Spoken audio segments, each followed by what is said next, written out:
Assalamualaikum Lur. Alhamdulillah,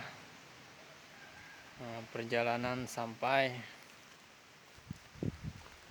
ke makamnya Syekh Malik. Masih keturunan Syekh Jumadil Kubro. Itu makamnya di dalam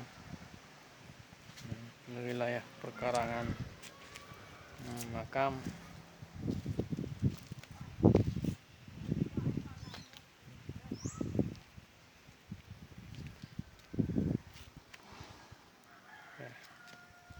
Semoga ada salah satu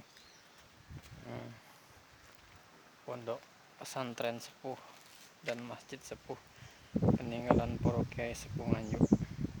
Di sini juga dulu pernah Mbah Hasyim Asy'ari, Gus Dur, dan pendiri Lirboyo mondok.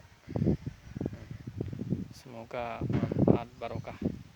Salam sedulur kabeh pecinta sakrup. Urip ning jerone mati, mati teng jerone urip. Iki di daerah Ngetos, dekat Candi Ngetos, Nganjuk. Salam sarkup.